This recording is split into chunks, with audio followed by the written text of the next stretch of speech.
Welcome to It's All Your Fault on True Story FM, the one and only podcast dedicated to helping you identify and deal with the most challenging human interactions, those involving someone with a high conflict personality. I'm Megan Hunter, and I'm here with my co-host, Bill Eddy.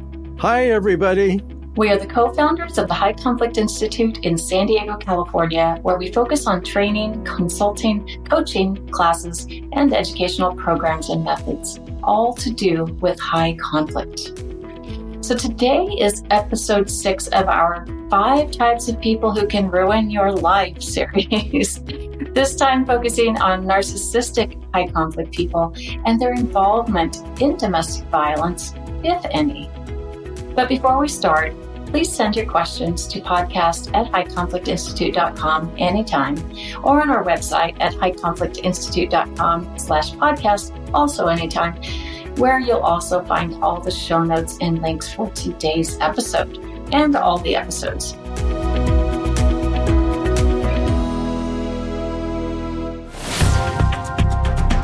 All right, Bill, welcome back. We missed you last week when I did an episode of Asked and Answered and tried to answer some listener questions.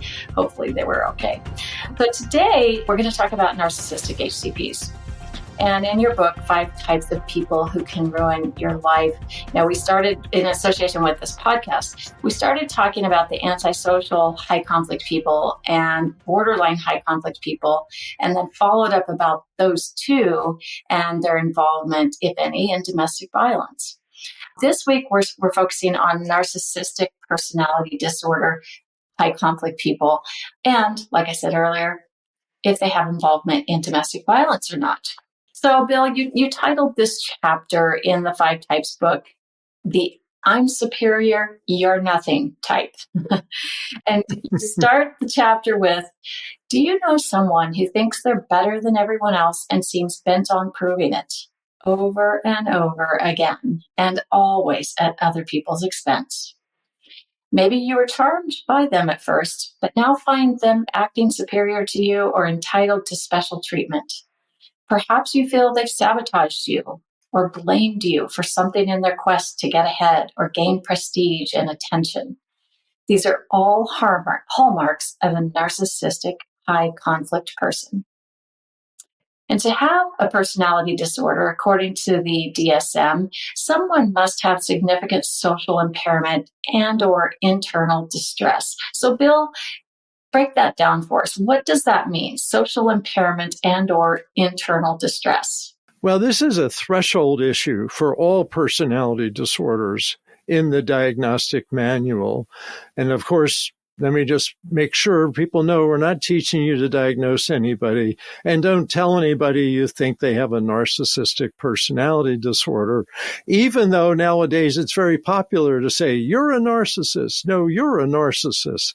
Well, that's not usually accurate, and it's not helpful. So take this as background information. Social impairment is considered in the workplace, in close relationships, in the community, that to have a personality disorder, you have social impairment and or internal distress. Now, that's real hard to measure, but some people really show it on their face. They're constantly angry, afraid, sad, but other people don't show that. Whereas social impairment is usually more obvious. And the DSM says it's usually in more than one setting. So maybe they have conflicts with neighbors and also conflicts with coworkers. Or maybe they have conflicts with the police and conflicts with supervisors at work. So that's true for all the personality disorders, because personality disorder is basically a dysfunctional interpersonal behavior that doesn't change. It's the doesn't change that makes it a disorder, and the interpersonal is the personality part. So that's the threshold question before, does this person meet the criteria specifically for narcissistic personality? Okay, so they have to have 5 or more of the 9 criteria to be diagnosed, correct? For narcissistic personality disorder. But of those, three key characteristics of narcissists are particularly present in those who are high conflict. So let's talk about these. First, they see themselves as very superior to everyone else, especially those around them. True? Yes. And so this shows up especially in close relationships like dating, marriage, but also in the workplace. So this personality is common in the workplace as difficult, sometimes as an employee, but often as a supervisor, because they're attracted to positions where they can be seen as superior to the people around them. And that's important, right? I mean, it's how they're seen. I need to be seen and perceived as important or all-knowing or all-wise or the best, right? Yes, the image is very important. And this is one of the things that's special about narcissistic personality compared to the others, in that they fairly early in life start developing a false self. And so this false self is supposed to kind of help them through life to feel superior rather than maybe they feel inferior. Maybe they're abused. Maybe, things don't go well for them. So they create this false self and try to fulfill that. But they need the people around them to help fulfill that. So they want admiration. They want status.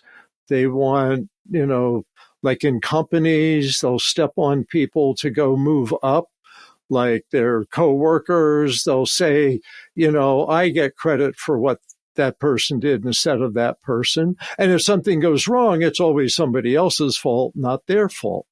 Yeah, it's like they just can't tolerate feeling like anything is their fault or that they can take responsibility for it. It's not a conscious thought. It's just how they are, right? Yeah. I think of a recent example of this where someone who's been quite successful in life has seen their life crashing around them recently in every way you can imagine, financially, relationally, jobs, everything, and very unrealistic efforts to move forward and kind of climb out of a hole. But while doing this, just kind of throws out there, I'm going to submit myself for a Mensa test, an IQ test soon, because, I've really got it up here. And you're like, what does this have to do with problem solving? But it's that attempt to just constantly not feel inferior. Yes. And the constant that you said is real important, because nobody really is superior to everybody else. Some people are better at this, some people are better at that, but as a person, we're pretty equal, And so they have to create kind of a false set of people below them. And no one really likes that. But they're constantly getting knocked down from looking superior. And so their coping mechanism is to be constantly putting themselves back up. And so it's a constant process. And frankly, it's irritating to the people around them, because they're being used to put this person up by them putting them down. So you get constant stream of insults, constant stream of blame. And actually, this is a difference with the narcissistic high conflict person and the narcissistic person who isn't high conflict. The high conflict person blames other people for their setbacks and such. The not high conflict person just tries to say, I'm superior, and keeps saying, I'm superior, but they're not blaming other people. And maybe I've met a lot of narcissists and worked with some in counseling who aren't high conflict, but they're stuck in life because they have to keep this image, and they know they can't keep the image, and it's hard. That's really interesting. And really, it defines, and I guess helps us understand that it's the blame that is a tell, right? It's a tell that you are, that perhaps this person has a high conflict personality, so I might have to do something differently. And so we can look at, I think it's interesting, we've got the blame, and then you add in the kind of that constant piece of them is maybe abusing others and or using others. abuse or use. Is that true? Yes, both of those. The using is pretty comprehensive. They're not they're not all abusive. And the research that says in terms of like the domestic violence, for example, that borderline and antisocial are the ones that stand out the most. But narcissists, as you will hear, have traits similar to borderline or traits similar to antisocial, and they do. Some are abusive. But many narcissists aren't abusive, but they're using people to look good. So let's say they marry somebody beautiful and they're putting them in front and, oh, look who I married, someone that's, perfect. But then you got to be ready for the switcheroo because they're not going to be perfect. And now the narcissist has to show themselves as superior to this person. And so you get people, and I've done divorces like this. I've helped some really beautiful people get divorced from narcissists, and the narcissist totally turns on them and now uses them in public. See what a mess she is, or see how stupid she is, or see, and you go, well, wait a minute, I thought you were putting them up on a pedestal, and they were to make themselves look good. But when something happened and it didn't make them look as good, now they have to put that person down and be superior to that wonderful person. So there's a constant kind of up and down roller coaster for people around narcissists. And this is true in business too. They'll get a job with someone that looks really good, and they'll say how wonderful it is. I work with so-and-so. And then next thing you know, oh, I quit that place. They were no good. And you find out they were actually fired, maybe. Right. Yeah. Yeah. All right. So the second one is feeling entitled to special treatment so that the rules do not apply to them. Because they're superior, they shouldn't have rules. There shouldn't be rules. People around them should defer to them, that it's fine that you do whatever you want because you're special. And what's interesting is we've done trainings and consultation in the tech industry, and they have people like this who, like, I'm supposed to be above the rule. Why do I have to come in to work at a certain time? Or why can't I park in the special parking place? And why don't I get to take time off for whatever I want, whenever I want it, because I'm brilliant and I've contributed a lot to this company. And the companies often bend over backwards for some of these really brilliant people. It's hard for the other people around. They call them sharp elbows. And I love that phrase because it's kind of like make room for me. And that's a narcissistic theme, is make room for me. I'm more important than you. I like that. And the third one is lacks empathy, so can be very insulting and demanding to others, often in public, which I think is very important. So what is it about that public piece that they do this? Is it they need to be seen by others, obviously, right, as special and important? Well, if they're superior people, they have to be superior to a lot of people. So that's why we see them attracted to business. We see them in the workplace trying to look superior to their coworkers. But they also, in public, some of them are really wanting to look superior in a bigger way. You may see this in public figures. You may see this in politics, certainly. You see this in business, certainly. Healthcare. They higher education. They build little kingdoms within healthcare and within higher education. And I know because I've worked for some of these kingdoms in healthcare and higher education. And because those two particular fields are known as helping fields, helping professionals, and they're nice to people. And so they have a higher tolerance for high conflict behavior and a higher tolerance for narcissists. Like they'll say, oh, he's wonderful. And yet the people that work under him say he's really bossy, he's terrible, why don't they fire him? But the upper management thinks this person is wonderful. And that can happen with like department heads and administrators. Kiss up, kick down.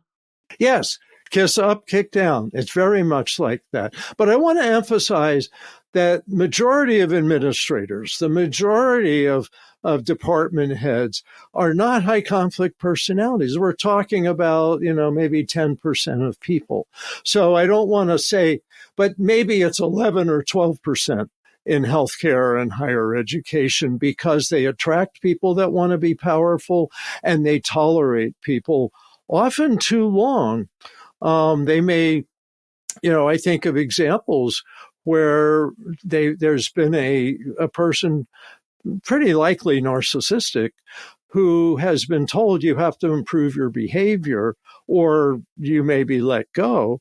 And the person, instead of improving their behavior, turns around and sues the company. And it's like they can't stand it. It's a narcissistic injury to be told you have to improve your behavior. So it's not unusual that you see people not agreeing to improve their behavior, but counterattacking the organization or the company or the spouse, the people around them. And not caring whatsoever how it impacts people. And that's where the lax empathy piece comes in. And we want to think that everyone has a little empathy for others. And perhaps this person does have empathy in some situations, but not when they're feeling like they are inferior. Right? So in those situations, they're not going to give a damn about how you feel about anything. Exactly. It's all about me. Yeah. And if they're on the defensive and putting themselves up, it doesn't matter who they step on to get there. And sometimes they'll say later, I remember we were talking about healthcare. So I worked as a clinical social worker in a hospital. And I remember one day there was a doctor who I thought had some of these traits, who at a public meeting, he hadn't done something right. And at the public meeting, he said that I hadn't provided the information, or I hadn't notified him of something, or I hadn't done it right. And I remember after the meeting, I was walking down the hall and I come up to him and I said, "What's that about?" And he says, "Oh, don't take it personally." It's like, I did, because it was me who he blamed, and it was he who avoided responsibility by blaming me. And so I got to have that experience. I mean, I got that as a clinical social worker. I think nurses get that even more. But also, while we're on healthcare, very briefly, nurses, women tend to bully the women and the men tend to bully the men. And in a sense, that's what happened to me. And I didn't know that till I did some research on the healthcare area. But anybody listening in healthcare will probably say, yep, that's what I've experienced, or that's what I've seen. But narcissists are, I would suggest, more prevalent in healthcare and also more prevalent in higher education. So these are industries, if you want to call them that attract this personality because they do get to look superior, and their contributions may be very superior, bringing in millions of dollars in surgeries, bringing in millions of dollars to departments, building new departments in higher education. So these are areas where this seems to be higher incidence, but still the majority of people are not. And I want to make that point clear. Right. And I've worked with some doctors who were kind of identified as high conflict. But when, with a little bit of coaching, what we kind of uncovered is that they didn't have a high conflict personality. They were just hyper focused at work and wanted to do the best job. And they were just completely thinking about the tasks that needed to be done. And so they weren't working on the relationships with those around them, say nurses or techs or whoever else is in the room. And they were coming across as high conflict. But that key was their blame in there, right? Were their unmanaged emotions. So we have to kind of look at all those things. And once the doctors understand that wow, I just need to work a little bit on the relationships with them, ask them how their day was, say, hey, I like your shoes, or something like that, then you kind of can see that, okay, this person's just really focused. And you can have conversations about that. So there is a difference. There really is a range. So some are really unreachable, unchangeable, but some coaching really can bring them around, and they may even just have traits. And I like to give the example, I think, briefly of Steve Jobs, who many people said was narcissistic. And yet, I don't know that he had a personality disorder. He may have had traits, because a disorder really, people aren't going to change, or it's very unlikely. But he was able to change. He got fired by Apple in the 1990s, and then he came back a little more able to work with people and more able to listen to his management team. And he was very successful, perhaps because he had this drive and some of these traits that he believed in himself. But he would not have been as successful if he didn't have a good management team and he didn't have some flexibility. So I think I like him as an example of someone that could have been worked with and was worked with to some extent. Good. Yes, that's a great one to bring up. So let's talk stats. You state in the book that NPD is the most common of the 5 high conflict personality disorders. The National Institutes of Health study, which had around 20 million people in it from 2008, indicated that more than 6% of the general population in the United States has the disorder, which is more than 22 million people. Do you think that number is still accurate now that we're several years on? Oh boy, it's probably a little bit higher, because our society is really reinforcing and rewarding people who see themselves as superior.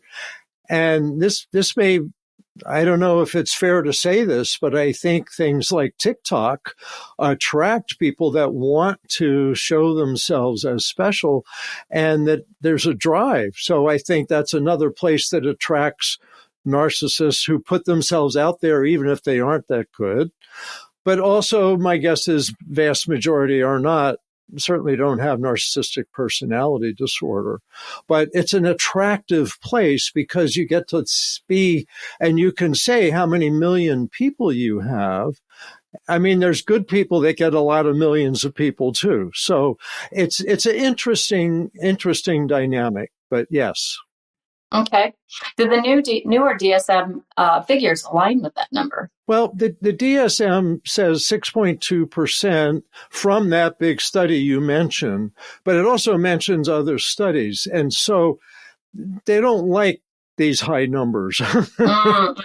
But yet the DSM, if you went back to the DSM-4, they had 1% for narcissistic. And so I think that was way underestimated. For sure. But yeah, I think the 6.2 is probably realistic, if not a little higher. Okay. And the report also found that 62% with narcissistic personalities or disorder are men and 38% are women. Is this absolute? Well, I think, I read more and more how they think that there's an increase in female narcissists with this. And I think so. And what's interesting is all these personalities seem to be coming closer together gender-wise, because our culture really rewards men and women for being narcissistic or being outstanding in public, which is what narcissists want. We want to be outstanding in public. And so, yeah, and these personality disorders are equal opportunity nowadays, it seems. Yeah, the great leveler, right? All right, now let's talk about the difference between 2 types of narcissistic high conflict people. If they're, and you tell me if there are, but the grandiose and the vulnerable narcissist. And there's a lot of research that talks about this split. So the self-centeredness, the superiority seems to have 2 kind of directions to it. So I'll start with the vulnerable narcissist. The vulnerable narcissist is the one that therapists are most familiar with and that we talk about the most. The person that had maybe abuse in a childhood and developed a false self to kind of cover the fact that they were really treated badly, have a sense of shame. They have a core of shame. And therapists for decades have talked about that. And so this personality can be in some ways more similar to borderline. So they have what we call a narcissistic injury, something that makes them not look so superior. And then they get angry about that. We think of that as hot anger. They're reactive. They're more vulnerable and more reactive. On the other hand, some narcissists seem to be almost invulnerable, at least on the surface, and grandiose. I'm just so superior, I'm not even going to react to you. And so we think of them as more similar to the antisocial personality. And there's some crossover there. So some of the grandiose narcissists also have antisocial traits or personality disorder. They're less vulnerable, but they do want to get revenge. They're going to get it next week, not this week when you're expecting it. And that's so it's more planned and calculating. Yes. There's a word, instrumental, that they're like purposeful and such in there. So I'll get even next week. Right. In a sense, I picture it as kind of predatory, like a lion stalking, their victim until they're ready to pounce. But their victim doesn't know this is coming. And so they're more predatory, whereas the vulnerable narcissists are more reactive and obvious. And it's like you can tell right away they're really upset. But the grandiose narcissist keeps it inside, and maybe I'll get even, I'll build a better company. I had a mediation once between people that left one company to build another. The first one, the guy was quite narcissistic. So in that case, they were getting away from the narcissist. But there's also cases where people say, well, I'll get you. I'm going to build a better company. And then they try to put the other first one out of business, maybe. So there's a competitive, predatory aspect to the grandiose narcissist. Fascinating. So just like we talked about in the other two episodes, borderline and antisocial, the questions about lying. Will the narcissist lie? And is there a difference between the grandiose and vulnerable? Well, I really think that, all the personality disorders lie more than average based on their personality needs. So like borderline lies to keep relationships, antisocial lies to get more money or dominance and power. Narcissists lie to keep their image up, but they don't necessarily lie a lot because they exaggerate, and they're more successful because they're not blatantly lying, they're exaggerating. And so it's feasible that this is the best ever at this business. So, but they'll lie to keep their image up. As long as it looks good, as long as they look good to someone else, then the lying is justified. Yeah. So like they'll lie early in a relationship to get someone who is probably not going to be happy with them in the long run. But if there was a difference, and I really don't know, and I don't know if there's any research on lying by grandiose narcissists versus vulnerable. But what I would say is vulnerable narcissists are probably less likely to lie because they're so out there. They're out in the open. I'm angry at you because you insulted me, and I can't be insulted because I'm a narcissist. They can insult others, but they can't take it. Very thin-skinned. They're more just out there with what's really happening. Grandiose narcissists may be lying in order to promote a scheme, but they certainly don't lie as much as antisocials. And that's the thing I want to say. Antisocial, if someone lies a lot, you're probably looking at an antisocial personality disorder, because deception, lying, and conning is one of the criteria of that personality. Yeah. Yeah, that's part of the job description. Right. I lie because this is my recipe. And they'll lie when they know they can get caught. That's always one for me that is, I kind of look for that. Yeah. So then one last one, and then we'll take a break. Apologizing. Will the narcissistic high conflict person apologize authentically? Well, that's pretty unlikely because they're superior, so they shouldn't have to be. Being a narcissist means never having to say you're sorry. And being high conflict generally means that. So don't expect them to apologize. And they may be insulted if you ask them to apologize, because that's putting themselves down. And they can't put themselves down. They're so invested in putting themselves up. Now, I think an exception to that is when they have to look good. And so something happened and, I'm sorry, but they're more likely to say, I'm sorry you feel bad about how important I am. that they kind of reword it so it's the non-apology apology. Sorry, not sorry. Yeah.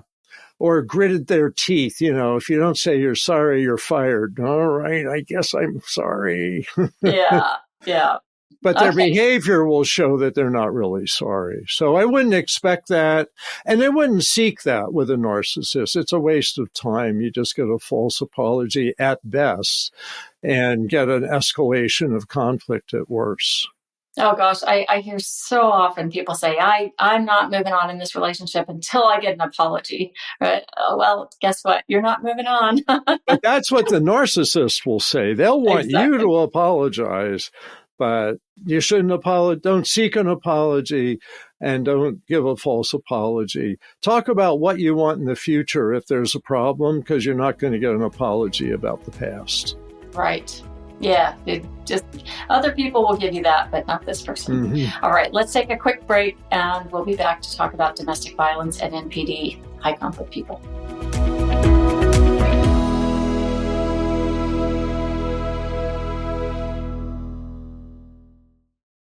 All right, we are back. So, Bill, is it common for those with narcissistic high conflict personalities to be involved in domestic violence?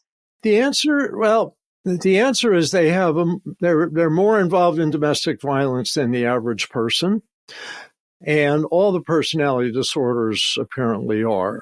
There's research that shows that. Now, this research shows that borderline and antisocial personalities are the most prevalent in the domestic violence of the 10 personality disorders. But narcissist is more than average.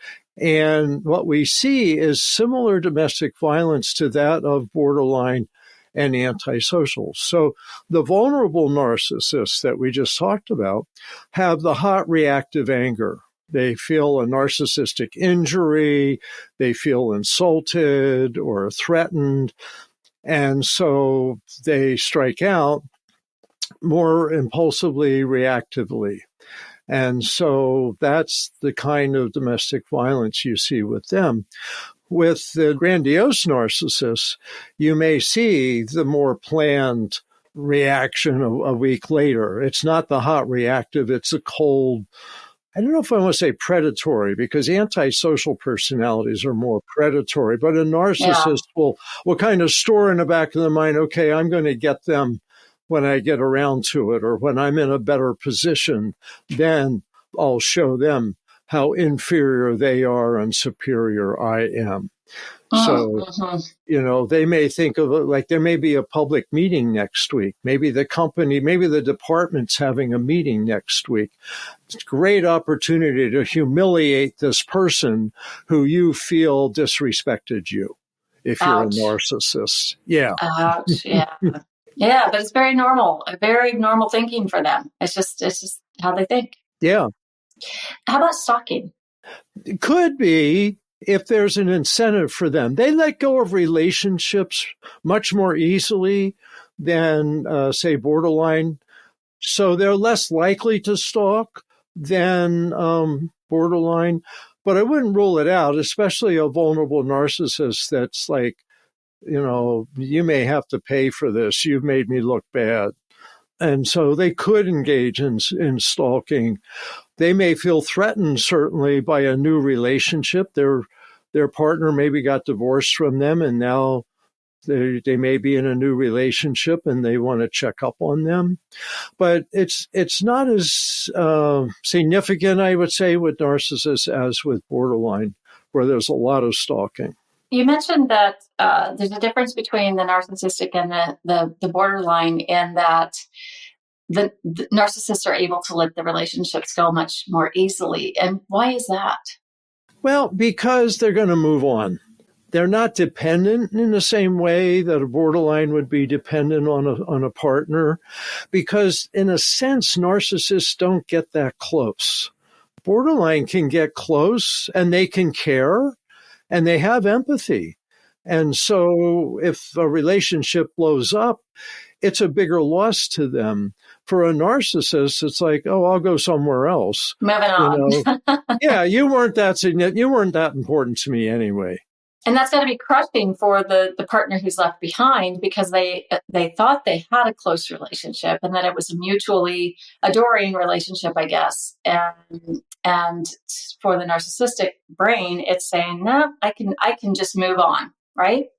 Yeah. So one of the trickiest couples for divorcing is the narcissist and borderline couple, because the narcissist is like, hey, I'm out of here. And the borderline's, no, you're not. and they're kind of this dance back and forth. And when they end up in family court, this is one of the most common combinations in high conflict divorces, where the person with borderline traits is really trying to hold on and the person with narcissist traits is trying to get away. And so in court, they can be very demeaning and disdainful and disparaging about their former spouse, because they're moving on. And that has to be just devastating for the former spouse if they have BPD, right? I mean, that's just got to be soul crushing. Especially because people with BPD are often very attracted to narcissists because they look wonderful and they create an image of themselves that often fulfills the image that the borderline person is looking for in someone that thinks they're really special. And borderline people tend to idealize and then devalue. But narcissistic people, that false self, can make them look very appealing in getting into a relationship. And then when the narcissist turns on the person with borderline and puts them down or wants to let them go, then you've got borderline rage and you get this push-pull effect. And it's sad because I believe this is mostly driven unconsciously, maybe even from birth or early childhood, these patterns. And people just get stuck in these, quicksand of high conflict divorces driven by the personalities.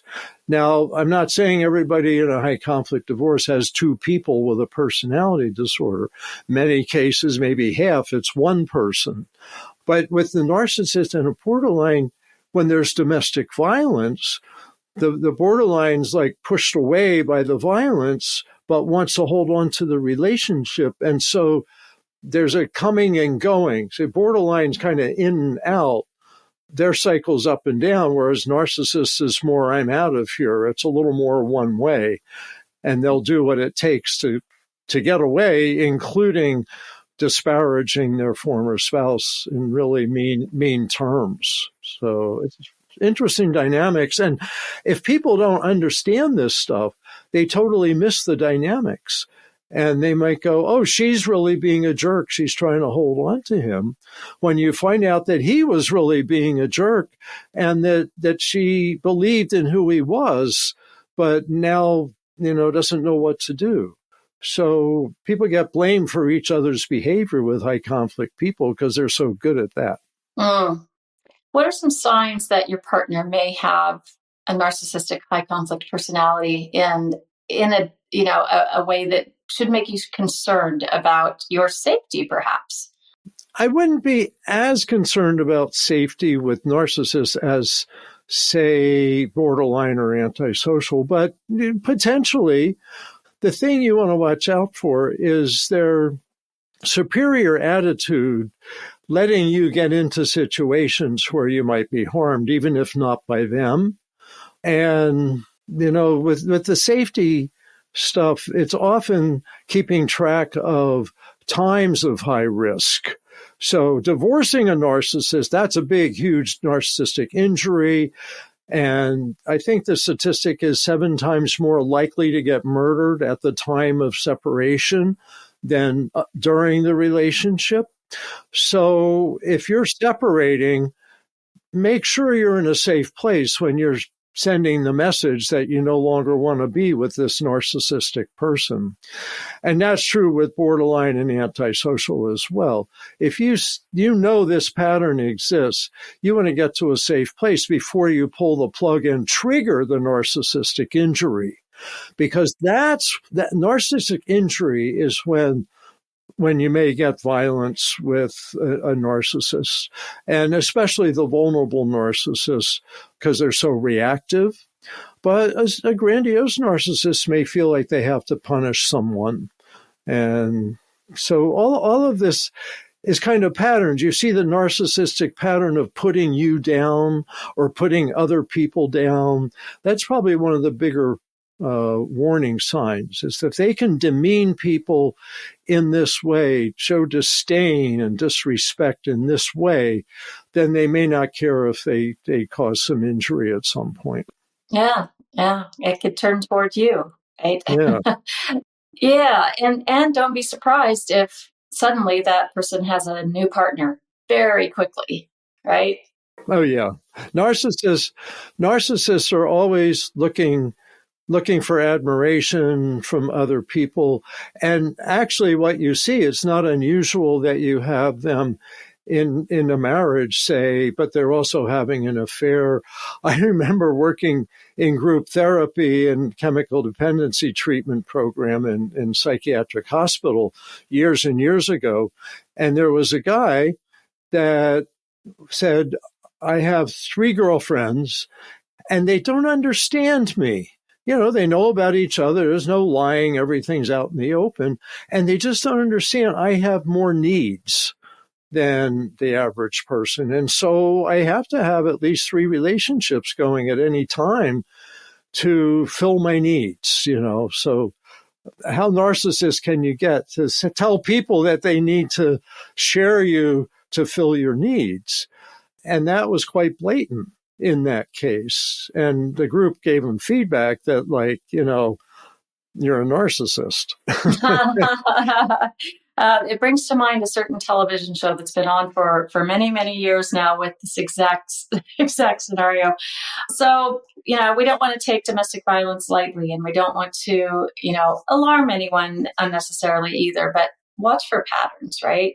And think about, is this behavior that other people do? Do I see this in relationships of people that I view them as having a solid, good relationship where it's protective, it's safe, it's not abusive, right? There's no put downs. So, any last thoughts on that, Bill? What would you say to someone if you're listening to this podcast and you think, wow, this sounds really familiar in my life? What should they do? What steps can a person take? Well, I think, first of all, they should have the domestic violence hotline number, which will be in the show notes. Secondly, I would say talk to a lawyer and or talk to a therapist. So you've got someone to talk to really understand the situation you're in and what your options are for dealing with it. As with all these situations, you want to figure things out before, if you decide I'm going to give notice to a relationship, that you want to get this figured out before that announcement comes. Now, if the other person wants to divorce you, and narcissists are often initiate the divorce because they're ready to move on, then still go to a lawyer, go to a therapist, get information, understand what you're doing. Also, I might mention, read the book Splitting, the one I did with Randy Krager, that really talks about before, during, and after a divorce with someone with borderline or narcissistic personality disorder. Because people all the time tell me it predicts what happened in their case, but it also showed what to do when these things happen. So that's real helpful. Good. Well, we'll put that link in the show notes as well. So we've gone a little bit longer than usual today with the personality awareness tools in this chapter of the 5 Types book. It will get easier for you to spot narcissistic HCPs early on and avoid relationships with them or manage your contact with them with some increased confidence. And if you do let, someone like this or more than someone like this into your life, do so with eyes wide open to the realities you'll face and the work you will need to do to manage their high conflict tendencies.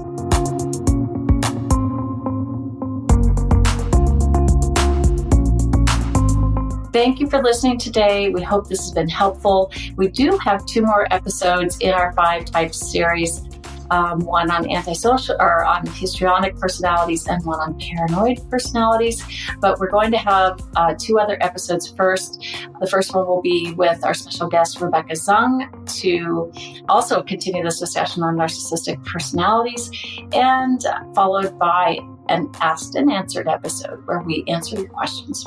In the meantime, send your questions to podcast@highconflictinstitute.com or submit them to highconflictinstitute.com/podcast. Until next time, keep learning and practicing. Be kind to yourself and others while we all try to keep the conflict small and find the missing piece. It's All Your Fault is a production of True Story FM. Engineering by Andy Nelson. Music by Wolf Samuels, John Coggins, and Ziv Moran. Find the show notes, and transcripts at truestory.fm or highconflictinstitute.com/podcast. If your podcast app allows ratings and reviews, please consider doing that for our show.